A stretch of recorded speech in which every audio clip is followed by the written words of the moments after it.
சில கதாபாத்திரங்கள் தான் நம்மளை வந்து ரொம்பவே கடுப்பேற்றக்கூடிய வகையில் வடிவமைக்கப்பட்டிருக்கும். அந்த மாதிரி ஒரு விஷயம் தான் வந்து அப்படி ஒரு ஆள் தான் வந்து பார்த்திங்கன்னா யமுனா. யமுனா வந்து செய்யக்கூடிய காரியங்கள், பேசுகிற பேச்சுகள் ஏதோ வந்து நிவின் தன்னை துரத்தி துரத்தி காதலிச்சுட்டு இப்போ ஏதோ முன்னாள் காதலிகிட்ட பேசுகிற மாதிரி இவங்க போடுற ட்ராமாவையும், அதில் இந்த அவங்க அம்மா சந்திராவும் வந்து பார்த்திங்கன்னா என்ன குணமான பையன் நினச்சேன் இப்படி இருக்கான் அப்படின்னு கேட்குறதெல்லாம் வந்து சமகாண்டாகுது நமக்கு. ஏன்னா வந்து அந்த பையன் கல்யாணத்திலே விருப்பம் இல்லை, இந்த பொண்ணை பிடிக்கலன்னு சொன்னவரை பிடிச்சி என்னால் அவனை அப்படி பார்க்கவே முடியாதுன்னு சொன்னவரை கட்டாயப்படுத்தி இந்த காவேரி விஜய் வேறு பேக்குத்தனமாக ஹெல்ப் பண்ணி அந்த கல்யாணத்தை பண்ணாங்க. பண்ணிட்டு இப்போ ஏதோ நிவின் கோவப்படுறாராம், அதனால் வந்து நிவின் ஒன்றும் மோசங்கிற மாதிரி பேசிகிட்டு இருக்காங்களே தவிர யமுனா பக்கத்தில் இருக்கக்கூடிய கொடூரமான ஒரு முகத்தை வந்து புரிஞ்சுக்கிட்டது கங்கா மட்டும்தான் வச்சுங்க. இதுக்கு நடுவில் குமரன் ஓவர் நல்லவர் வேறு, அவர்கிட்ட எல்லாத்தையும் சொல்லும் பொழுது அவருக்கு தெளிவாக யார் மேலே தப்பு என்ன ஏதுங்கிறது அவருக்கு தெளிவாக புரியுது. அதே சமயத்தில் விஜய் காவேரி கூட தான் வந்து சுற்றிக்கிட்டு இருக்காங்க, ரெண்டு பேரும் ஒன்றா தான் இருக்காங்கிறதும் அவருக்கு புரியுது. அமைதியாக இருக்கார். காவேரிக்காக பொய்யும் வேறு சொல்லிடுறாரு, அவங்க இன்னும் எக்ஸிபிஷனில் தான் இருக்காங்க அப்படின்ட்டு. அதெல்லாம் பார்க்குறதுக்கு ரொம்ப ஸ்வீட்டாக இருந்துச்சு.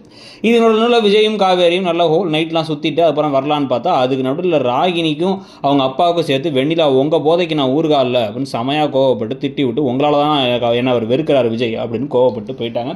அதுவும் நல்லா இருந்துச்சு. ஸோ இந்த மாதிரி பல நல்ல விஷயங்கள்லாம் நடந்துகிட்டு இருந்ததை பற்றி நீங்கள் நினச்சிங்கிறத சொல்லுங்கள். தேங்க்யூ.